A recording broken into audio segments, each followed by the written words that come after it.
Ωραία. Ευχαριστώ, κυρία Πρόεδρε. Λοιπόν, κυρίες και κύριοι συνάδελφοι, επειδή η συζήτηση για το νέο οικοδομικό κανονισμό, τα μπόνους δόμησης και την υπερδόμηση στην Κηφισιά είναι εξαιρετικά σοβαρή, οφείλουμε όλοι να μιλάμε με στοιχεία, με θεσμική μνήμη και με πολιτική ειλικρίνεια. Δεν μπορεί ένα τέτοιο ζήτημα να αντιμετωπίζεται από ορισμένους με όρους εντυπωσιασμού, ούτε να εμφανίζονται σήμερα ορισμένοι ως όψιμοι υπερασπιστές της πόλης, όταν την κρίσιμη περίοδο που μπορούσαν να υπάρξουν θεσμικές και νομικές παρεμβάσεις, δεν υπήρξε η αντίστοιχη κινητοποίηση από την προηγούμενη Δημοτική Αρχή. Το πρόβλημα του ΝΟΚ δεν προέκυψε σήμερα.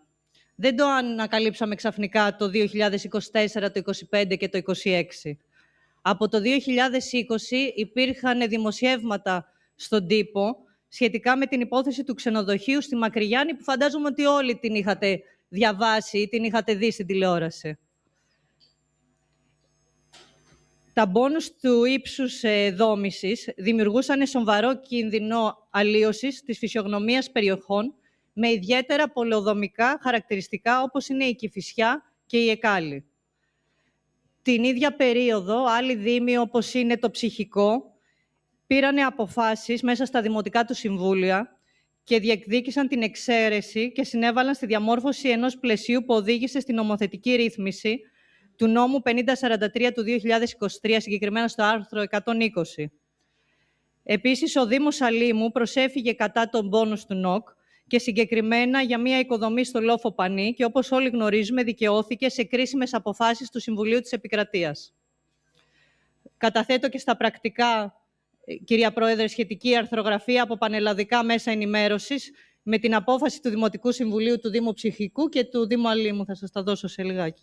Και μάλιστα από εθνικά μέσα και από εφημερίδες εθνικής εμβέλειας, όπως είναι η Κυριακάτικη Καθημερινή. Το ερώτημα λοιπόν είναι απλό και πρέπει να απαντηθεί.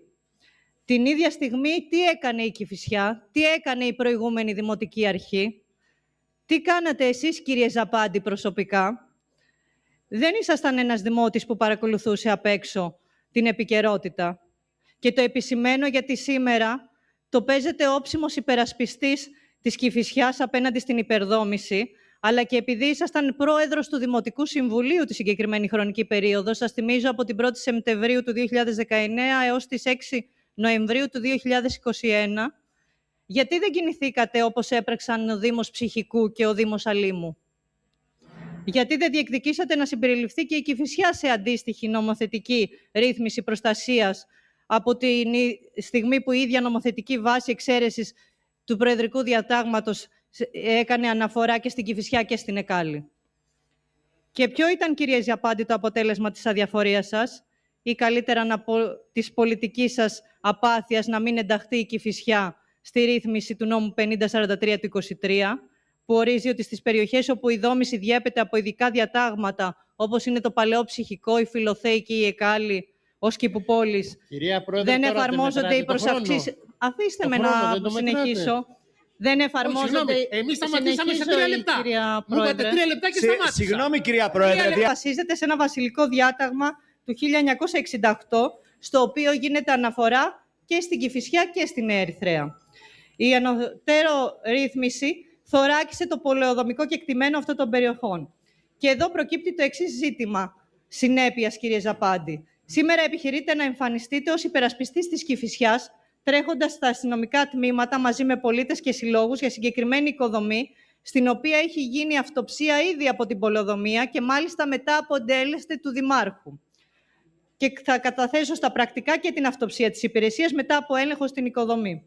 Επίσης, δίνετε συνεντεύξεις και κάνετε αναρτήσεις στα κοινωνικά δίκτυα και στρέφεστε δήθεν απέναντι στην υπερδόμηση και την προστασία του πρασίνου, ενώ την ίδια ώρα ήσασταν μέλος στην Επιτροπή Ποιότητας Ζωής τη διετία του 2022 και 2023, όπου εγκρίθηκαν 391 οικοδομικές άδειες με χρήσης μπόνους του ΝΟΚ.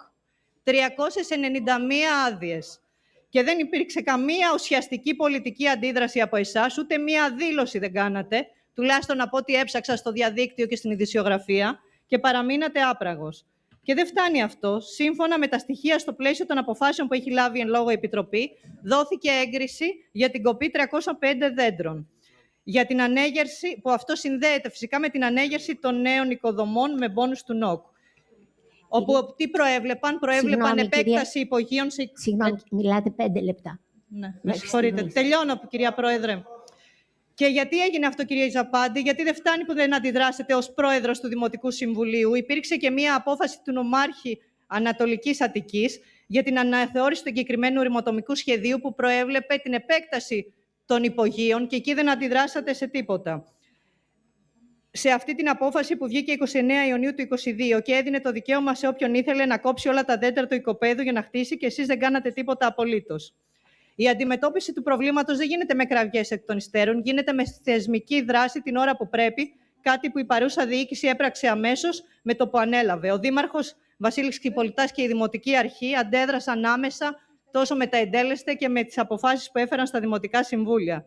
Η τοπική κοινωνία δικαιούται να γνωρίζει την αλήθεια.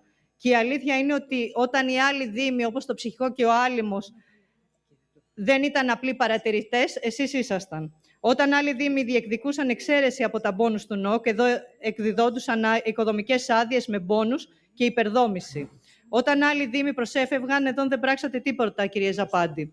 Και όταν σήμερα κάποιοι θέλουν να εμφανιστούν ως υπερασπιστές της πόλης, οφείλουν πρώτα να απαντήσουν τι έκαναν όταν είχαν το θεσμικό ρόλο και τη δυνατότητα παρέμβασης.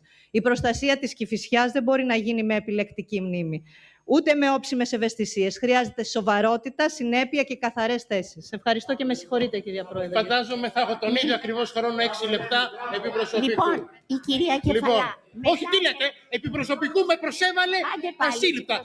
Δείτε τι είπε, αν είναι δυνατόν. Δηλώσατε ότι είναι επί προσωπικού. Τώρα τι σε πείραξε, Σταύρο, τι σε πείραξε? Ότι έχει υπερβεί το χρόνο ή όλες οι αλήθειες που υπόθηκαν? Θα μου πείτε ποιο είναι το προσωπικό. Όλα αυτά που είπε είναι ανακρίβειες. Όλα αυτά που είπε είναι ανακρίβειες. Όλα αυτά που είπε είναι ανακρίβειες. Μου λέει γιατί δεν ασχολήθηκα με το ΝΟΚ ενώ ήμουν πρόεδρος του Δημοτικού Συμβουλίου. Αυτό είναι ένα θέμα της πολεοδομίας. Τι σχέση έχει έλεγε όλη την ώρα. Όλα αυτά είναι μυριστικά και κακοπροαίρετα και είναι εκτός πεδίου της πραγματικότητας του σήμερα. Ένταση, θα είμαι πολύ προσεκτικός.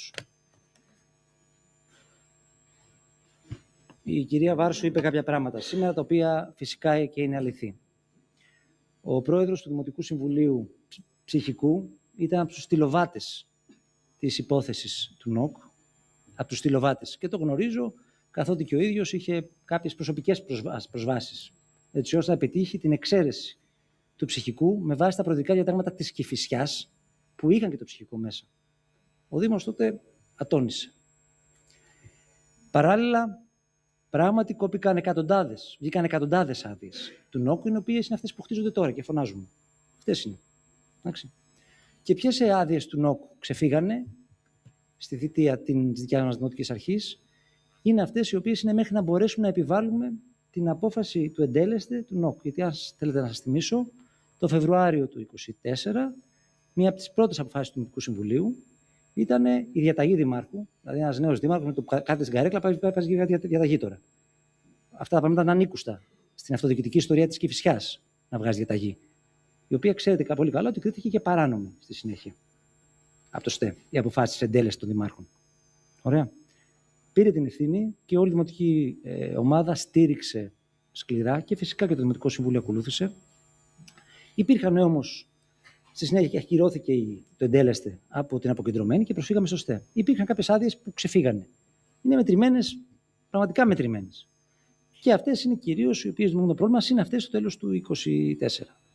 Εμένα, ξέρετε, είμαι ένας άνθρωπος που μου αρέσει η ευθύνη. Όταν φωνάζεις, όταν γράφεις, καλό είναι να κάνεις και την νομική ενέργεια.